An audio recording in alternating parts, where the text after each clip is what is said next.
Assalamualaikum warahmatullahi wabarakatuh. Selamat sore.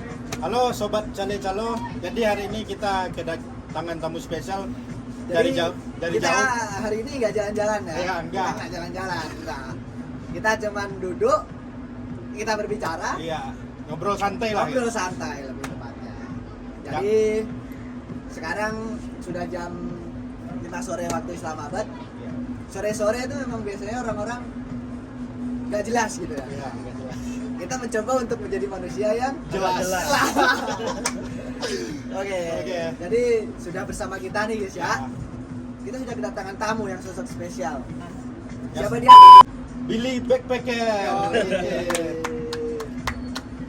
Oke Mas, Ya. mari diperkenalkan diri dulu Mas supaya masyarakat warga-warga sini tahu gitu siapa sebenarnya Mas Billy ini. Gitu. Oke, perkenalkan nama saya Billy. Lebih dikenal dengan nama Billy Backpacker. Asli saya dari Banyuwangi, Jawa Timur, Indonesia. Dan saya saat ini berada di Pakistan. Ini sudah mungkin ke-9 atau 10 kalinya saya ke Pakistan. Pakistani people banget. Dan beberapa tahun terakhir saya ke Pakistan tuh karena kerja sebagai tour leader, bahwa orang-orang Indonesia yang travel in exploring Pakistan, saya jadi tour leadernya.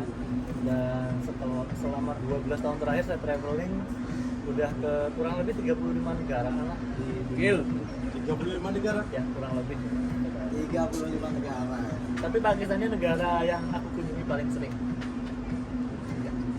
Kalau biasanya di paspor itu ya kan. Ya. Halaman itu cuma ada sekian belas. 48 lah ya. Itu udah berapa kali ganti paspor kira-kira? Aku udah berapa? 4 kali ya? 4 kali kan? Itu full semua. Enggak full. Yang pertama tuh enggak full. Yang kedua lumayan, yang ketiga lumayan, ini yang baru. Yang baru ini mungkin udah full lah ya. Belum. Oke Mas, Ya. jadi hari ini kan banyak orang yang bertanya-tanya itu tentang Pakistan. Ini kita tanya dulu alasan kenapa memutuskan menjadi seorang traveler gitu. Alasannya apa ya? Saya tuh senang belajar, suka sekali belajar tentang budaya dari negara lain, karena negara itu kan nggak cuma satu, Indonesia aja, jadi ilmu itu kan banyak ya di negara, dan I like to learn new things, dan salah satu caranya adalah traveling gitu. Saya tuh tidak memutuskan untuk menjadi itu enggak, karena bagi saya traveling is a lifestyle, itu kebutuhan hidup, semua orang tuh butuh. Jadi tapi untuk menjawab pertanyaan kamu kenapa saya suka traveling, ya karena saya suka belajar gitu.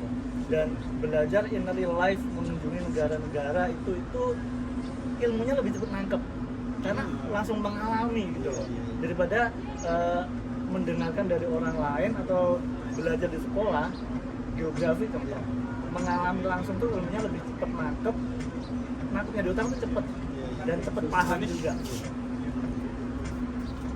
So that is apa ya? Itu jawabannya.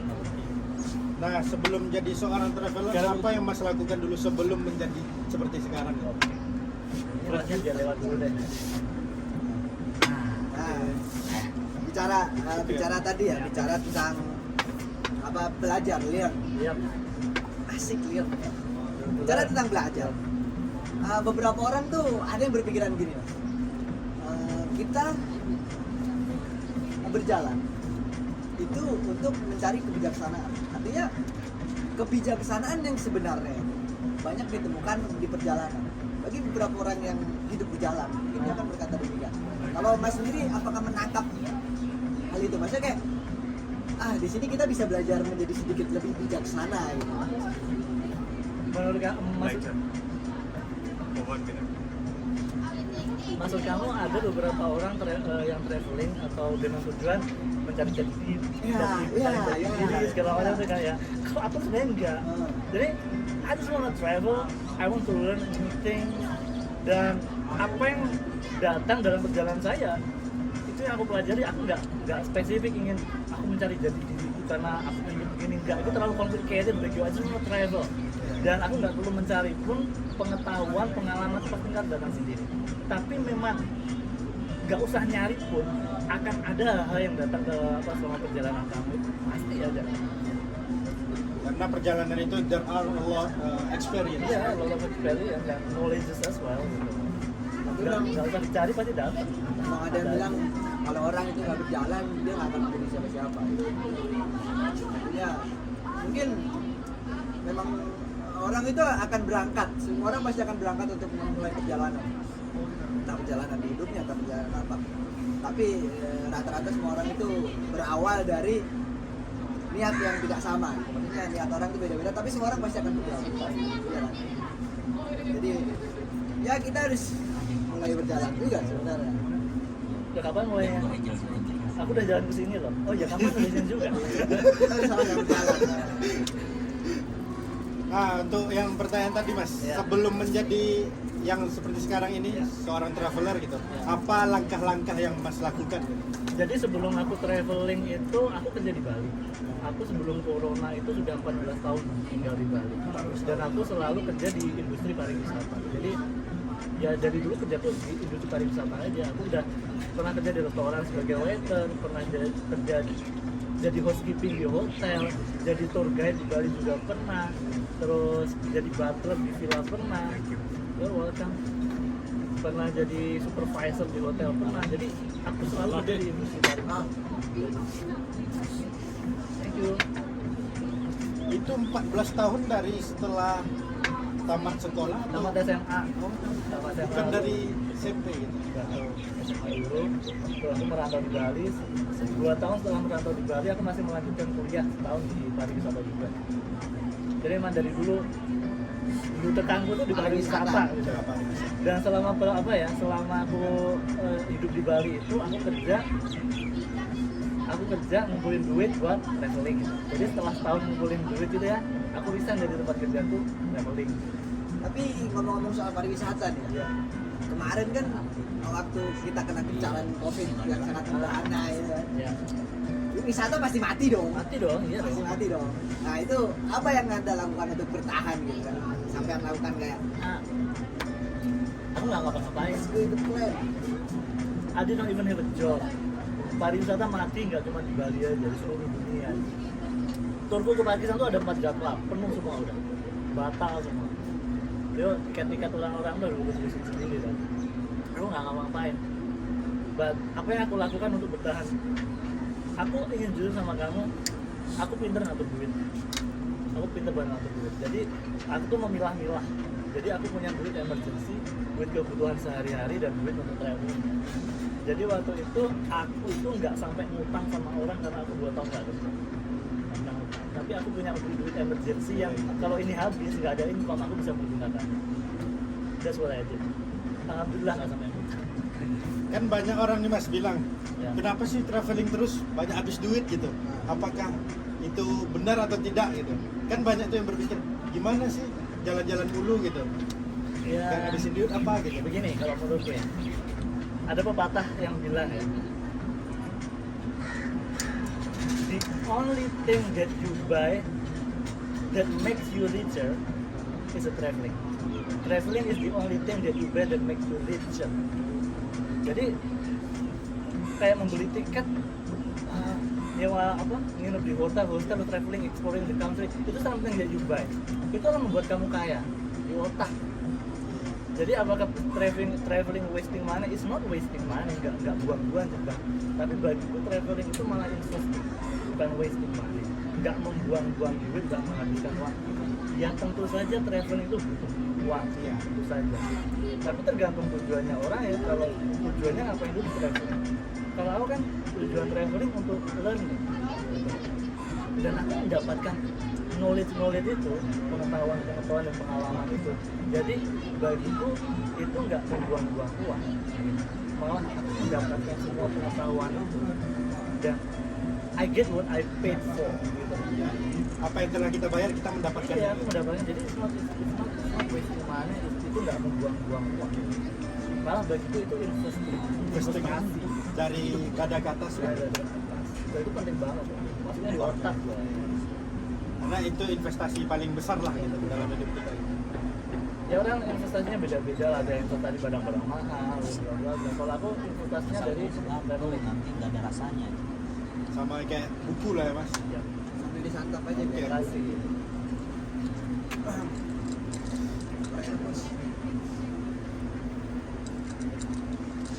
Kamu mau Berarti- nanya apa? Berarti traveling itu nggak ngabisin duit ya, Mas? Enggak. Kita membayar pengalaman lah gitu.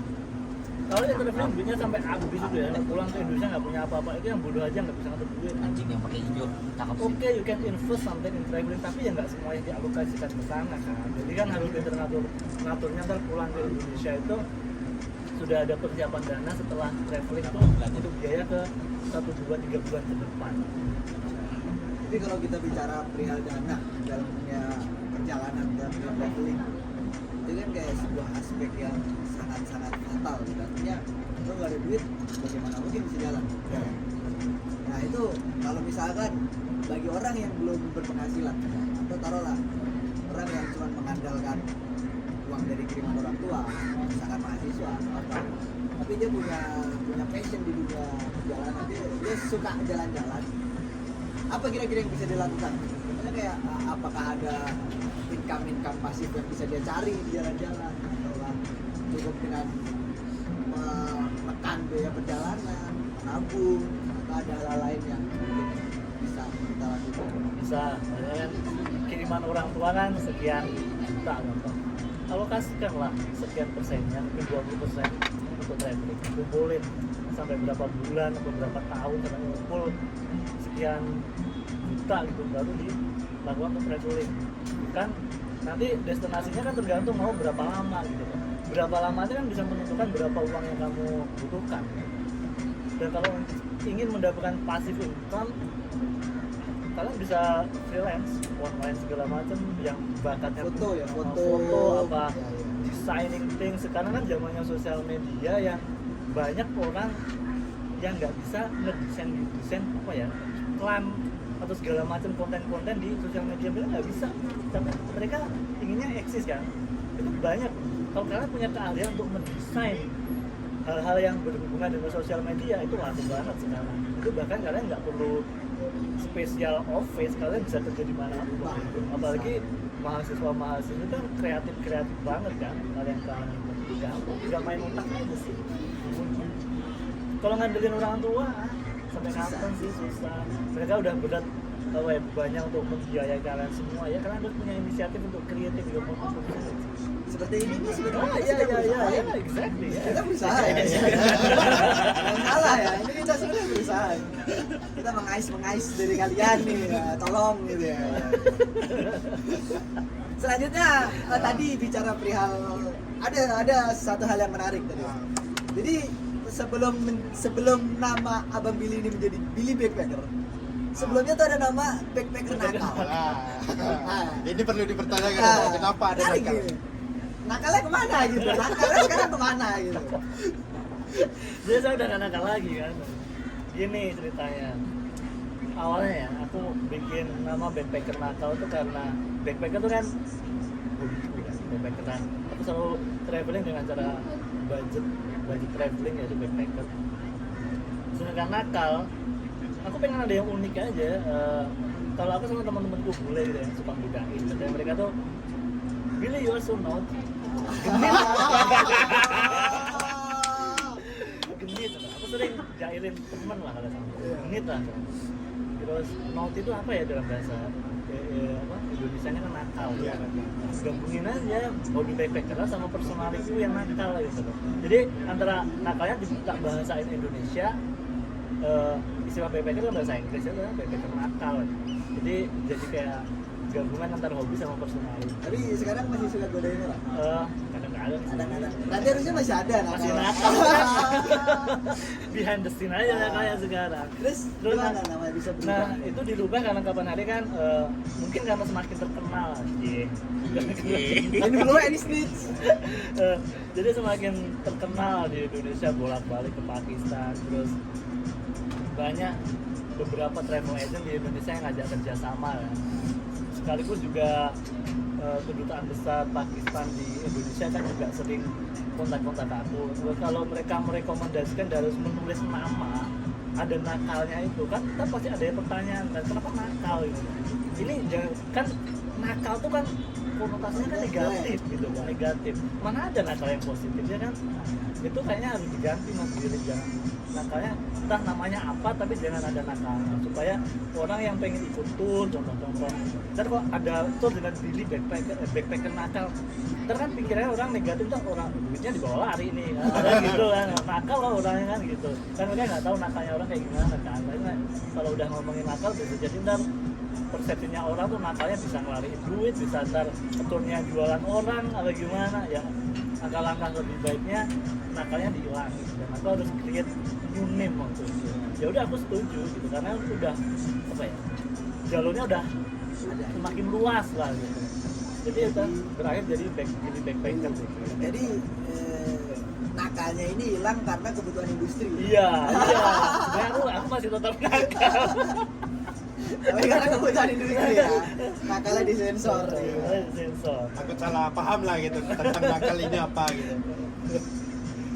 Tapi emang bener loh, orang-orang waktu yang ikut-ikutan tur beberapa kali tuh ada temennya yang sampai nanya sama aku, ini si A tuh sempat nanya, mas waktu mau ikut kenapa kok jadi backpacker nakal, jangan-jangan orangnya ntar jujur nggak gitu.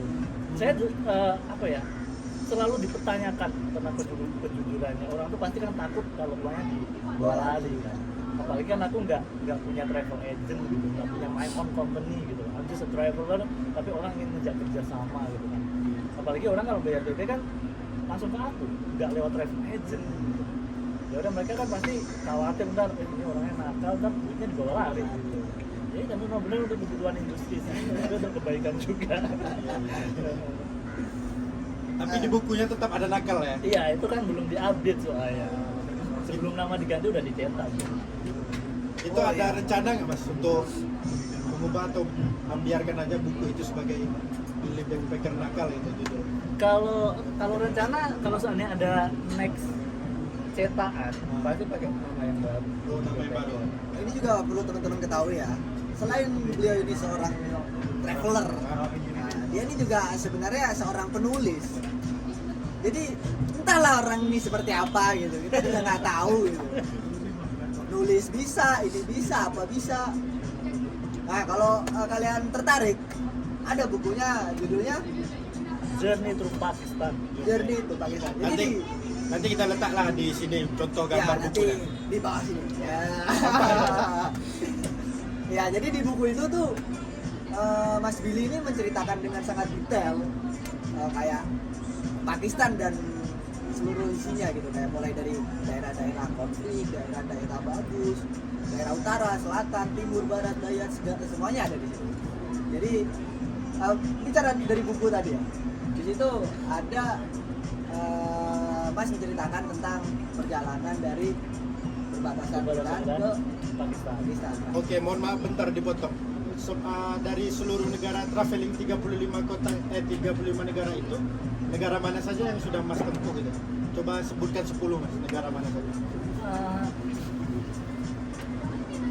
Mesir, Jordan, Turki, Iran. Eropa ada 17, sebutin semua. Boleh sebut 2 aja lah Mas. Yang Jerman, Belanda, Prancis, Belgia, Sweden, gokil. Gil. Spain, Switzerland, Italy, Hungary, Yunani, mana ya? Czech Republic, Poland,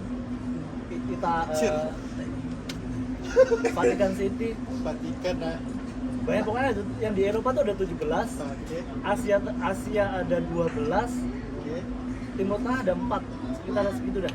Tapi orang-orang Latinnya memang mantap-mantap. Kalau mana? Orang-orang Latin itu. Latin, Spanyol. Kayak Nggak cowok, nggak cewek.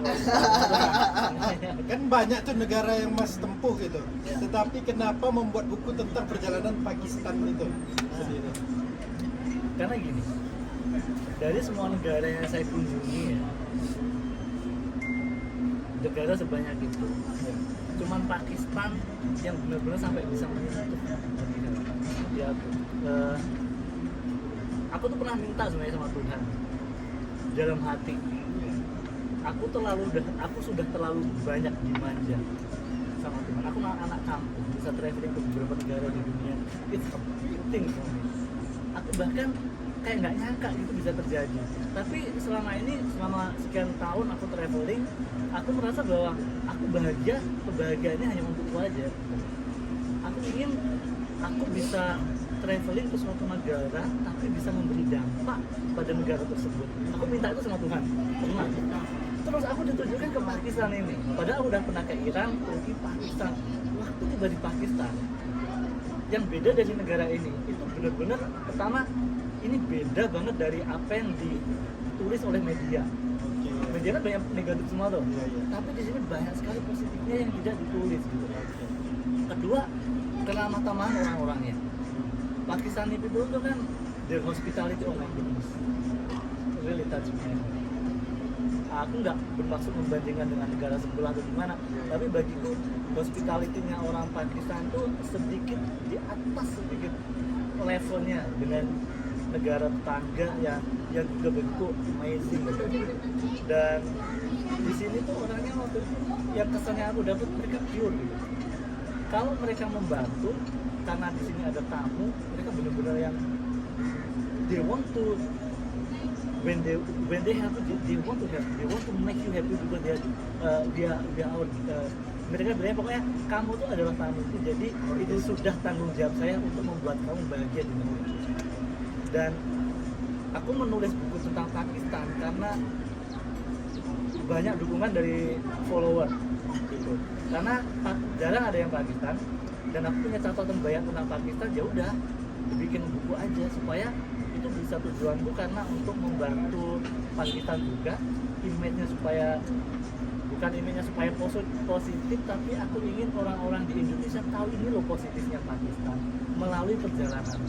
Dan itu nggak bisa membantu Pakistan. Anggap aja kalau ada 100 orang baca buku ya, ada 1 orang aja yang tadinya pengetahuannya tentang Pakistan negatif, baca buku jadi positif. Wah, ternyata Pakistan tuh gini, nggak kayak itu udah stunting, itu udah merubah cara berpikir orang.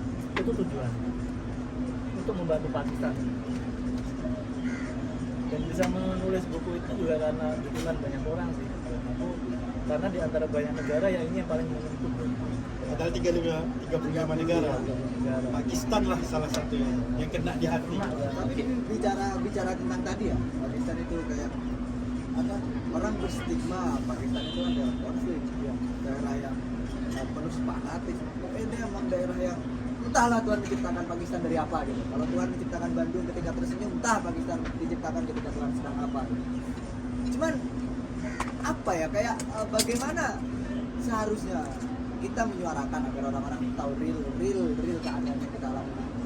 Artinya kita sebagai mahasiswa, kita mahasiswa yang 22 kali 24 jam lah, berapa tahun hidup di sini. Kita juga ngerasa aman-aman aja kan? Sangat-sangat aman gitu. Jadi kadang ketika ada orang yang misalkan ada berita apa gitu, Pakistan yang sedikit jelek gitu, orang tuh nge-share gitu ya, Pakistan begini-begini, padahal men, kita lebih enak hidup di sini gitu, lebih aman di sini daripada di Jogja gitu, di Jakarta. Di Jakarta ada gangster, ini nggak ada gitu kan. Jadi gimana gitu cara kita mengatakan ke dunia kalau memang di sini sebenarnya nggak ada apa-apa. Gini, kalau aku ya, kalau versiku ya, anggap aja seperti yang aku bilang tadi. Di sebuah negara ada image positif sama negatif. Sekarang anggap aja yang terjadi itu jeleknya ya, kayak jeleknya tuh 30%, bagusnya 70%. Yang di-up sama media kan 30%, yang jelek-jelek yang buang segala macam. Padahal keindahan yang 70% ini nggak pernah di-up gitu. Jadi kalau saranku dengan caraku sendiri yang aku up ini, yang 70% itulah kamu ceritakan, kamu upload di sosial media tentang kehidupan kalian atau apa yang kalian alami di sini. Yang 30%-nya jangan ditambahin, biar orang yang memang kayak media-media internasional yang pengen menjelekkan itu, yang pengen dia menjual informasi kan, yang lakukan yang jelek-jelek gitu loh. Lakukanlah yang 70%, yang orang nggak banyak meliput atau yang nggak banyak share aja itu. Berarti artinya kita melawan framing dengan framing gitu. Ya itu betul kan? Iya kan? Kan jadi at least you are telling the truth. Bahkan sometimes yang 30% ini they are not even telling the truth. Sometimes they lie, sometimes they exaggerate things. Kenyataannya cuma segini, yang diberitakan segini banget ya, gitu kan? Kebutuhan media. Harus di share. Harus sih. Terus karena kan nggak di sana nggak tahu. Apalagi pas aku waktu dulu mau kesini lah ya mas. Ngapain ke Pakistan, mau merakit ledakan kah gitu. Padahal saya pikir juga, dulu saya mikir juga gitu mas, kayak ngeri ini Pakistan gitu, terlalu terlalu ganas lah gitu untuk di dunia konfliknya gitu. Bagaimana untuk menanggapi itu supaya ya orang-orang tahu gitu bahwa Pakistan tidak senaif itu kan, nggak sejelek itulah, yang tidak sejelek yang dipikirkan itu. Daerah mana yang mas paling di Pakistan ini, daerah mana gitu, nama daerahnya, tempatnya di mana Yang apa? yang unik lah gitu. Paling berkesan lah. Kan Pakistan nih, tapi daerah mana gitu? Kalau untuk menanggapi ya, salah satu cara ya seperti yang aku bilang tadi, kamu share aja ya, Share aja. pengalaman di sini, apa yang kamu lihat gitu. Karena ya memang yang kita yang udah di sini, mereka kalian yang udah lama-lama gitu, ya everything is fine. Itu yang harus kalian share. Supaya orang tuh percaya, ya itu salah satu cara untuk membuat orang tuh mendapat pengetahuan tentang dunia luar, karena ada orang yang share. Kalau kamu misalnya yang positif, lama-lama juga mereka percaya. Kalau maksudnya udah lah urusan mereka. Okay. Kalau lebih nggak percaya lagi, udah suruh aja datang ke sini. Itu mau gimana lagi? Iya, Dan kalau masalah wilayah ya, kalau bagi saya udah bolak-balik ke sini juga, the safest place or destination di sini ya Gilgit Baltistan. Gilgit. Itu kalimatnya 30. Beda namanya. Gampang. Orang udah lama kok ini. Ini yang fokus ke Bang Billy dong. Jadi masalah destinasi wisata di Pakistan ya, yang unik ya. Iya, unik. Kalau unik tuh yang beda dari yang lain ya. Iya. Kalau masalah alam sih, nature, aku memang Gilgit Baltistan tuh aku saranin banget karena itu yang kita di Indonesia nggak punya. Mereka kan punya four season ya, yang musim panas, musim semi, musim dingin, musim gugur, dan di 4 musim itu di sana tuh bagus banget pemandangannya. Unza sama Skardu tuh saya sangat rekomendasikan banget. Dan orang-orang Gilgit Baltistan tuh kan in general beda banget sama orang-orang di provinsi yang lain di Pakistan kan. Dari segi fisik mereka yang cakep semua ya. Gokil. Bener guys. Pipinya Sumpah. pink. Wanita paling cakep tuh di mana? Di sana. Lembah Hunza ya. Udah dijamin. Itu Skardu juga. kita lihat tengkuknya aja itu bergetar hati kita. Bergetar. Bener-bener bergetar kita. Dan alamnya juga gila, gunung-gunung yang bertutupan salju segala macam. Tadi kalau musim gugur apa musim semi kan daun-daun, tanaman-tanaman tuh berubah-ubah warna tuh, it's amazing. Dan destinasi lain yang unik bagi saya yang memang adanya cuma di Pakistan itu di kota Tata, di dekatnya Karachi, kurang lebih 1 jam dari Karachi deh Tata itu kan the largest necropolis in the world is in Tata. Apa itu? Kuburan kuno terluas di dunia tuh di sana, lebih dari 1 hektar. Di sana tuh kurang lebih berhektar-hektar itu ada sekian ratus ribu kuburan kuno, itu hanya ada di sana. Dan itu tadi masalahnya gitu, kita banyak orang nggak ngerti, bahkan orang di dunia luar nggak ngerti, karena ya promosi turisme di Pakistan emang nggak ada gitu. Padahal itu satu-satunya di dunia, bayangin. Satu-satunya. Terbesar itu. Besar itu dari beberapa kali generasi, dari Mughal Empire, dari sini. Karena memang ada beberapa pendapat itu yang mengatakan memang peradaban pertama manusia itu dimulai dari lembah-lembah Sungai Indus. Ya. Jadi kan ya make sense ya, kalau udah beratus Dan itu it's amazing place di Tata itu. mungkin kita bisa nanti ke sana malam-malam kita buat konten horor gitu. Di sini nggak ada hantu di sini. Oh iya, nggak ada hantu. Nggak ada visa. Pak guys. Kesurupan aja disuntik. Iya. Yang di mana itu di Kesurupan disuntik. Iya, kesurupan. Orang kesurupan disuntik di sini, suntik bius. Itu stres tuh yang di dalam. Aduh. Itu sih seandainya di sini ada pocong, orang Pakistan bingung nih orang ngapain gitu ya. Itu dipukul gitu. Gila. Itu ya guys ya, bro, dia ada ketahui semua ya. Entah kenapa di sini itu tidak ada hantu. Entah Iya. bentuknya pocong. Padahal sini pocong kan asalnya orang mati dikafanin. Di sini orang mati dikafan juga dikubur, tapi nggak ada pocong. Bener, kayaknya memang visa susah. Iya, susah. Salah satunya itu. Beda bahasa juga. Pocong banyak orang jangan. Terus lanjut lagi. mungkin kita masih bahas tentang Pakistan tadi.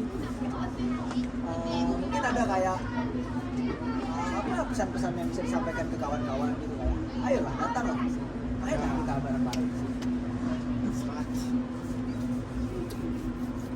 Sama. Pakistan itu tidak seperti yang media bilang. Maksudnya kalau ngomong soal terorisme ya, nggak usah jauh-jauh di negara kita, Indonesia juga ada. Cuman bedanya sama Pakistan itu karena di sini tuh punya sejarah terorisme yang ya semua orang tahu. Jadi image-nya apa yang ada di benak setiap orang di seluruh dunia, Pakistan tuh masih kayak gitu. Padahal nowadays, mana di saat sekarang ini itu udah jadi masa lalu gitu, nggak segitunya. Jadi kalau seandainya ada bom meledak di sini gitu, padahal udah setahun mungkin sekali, tapi nge-up-nya media itu sangat luar biasa. Karena itu yang menjual informasi, seperti menjual banget di internet atau di apa yang disebarkan di dunia di berbagai negara untuk dengan tujuan mungkin juga supaya orang nggak tertarik ke Pakistan, supaya image negara ini tetap negatif dan tetap seperti negara apa ya, terorisme, bom dan segalanya. Karena gini deh, kalau ada bom meledak di Indonesia sama bom meledak di Pakistan, orang tuh pasti akan lebih fokus sama Pakistannya. Karena apa? Mereka ini punya sejarah terorisme sebagai negara teroris. Meskipun sekarang enggak, orang pasti akan takut ke sini. Tapi ada saatnya mungkin ada 2 bom di Indonesia aja, orang pasti akan tetap datang ke Indonesia. Mereka nggak terlalu takut karena kita nggak punya sejarah kayak terorisme, bom segala macam yang separah kayak di Pakistan. Jadi supaya orang tuh mau ke Pakistan, kalau menurut saya don't believe what they say, just come and see it by yourself. Tapi ini bicara kayak hal-hal kayak itu tadi ya, saya pernah tuh ngalamin kayak gitu. Maksudnya gini kayak orang biasanya kan orang-orang bilang separatis itu di pedalaman daerah-daerah sana. Nah, ada satu hal yang sebenarnya unik. Jadi waktu itu pas kami ke utara juga itu, waktu itu kami diajak lah ke rumah gitu kan, karena kita benar-benar nggak tahu, kita berjalan akhirnya kita ke rumah. Dan itu saya belum bisa percaya dong, otomatis kan belum bisa percaya sama orang. Soalnya tiba-tiba kan. Saya tiba-tiba Sekarang sama sih. ya kayak gitulah, geng-geng terorisme yang di pojok-pojok pemberontak. Nah pas itu kita makan malam kan, makan malam itu yang disuguhin bener masakan, habis itu dia nyuguhinnya apa gitu, dipamerin kami kita punya senjata gitu. Nah di situ saya mikir dong kayak, wah ini juga nih aku nggak takut diapa-apain juga gitu malam. Nah malam tuh aku nggak bisa tidur, saking paniknya itu. Itu di mana tuh? Di Jaglot waktu itu. Jaglot. Jaglot itu dari Mido kesana dikit. Itu udah wah. Jaglot yang jangan-jangan- sebelum Gilgit kan? Iya, 30 menit. Aku takutnya gini, kita tidur di satu ruangan Di tuh. luar gitu. Lantai ke lantai gitu kan. Nah itu ngeri juga kan. Akhirnya aku nggak tidur, habis itu jam 2an tuh dan hujan terus banget. Hujan lebat banget hujannya. Nah tengah malam dia buka jendela tuh makin horor ya kan. Dia buka jendela jadi cahaya remang-remang, aku mati semua. Jadi kok di sana tuh memang malam tuh listrik pasti mati. Pasti mati. Jadi emang nggak ada lampu gitu. Sampai pagi. Manusia mana yang nggak serem keadaan kayak gitu gitu. Aku bayangin kayak wah ini rumah darah bener ini. Ada tuh film rumah darah pembantaian gitu.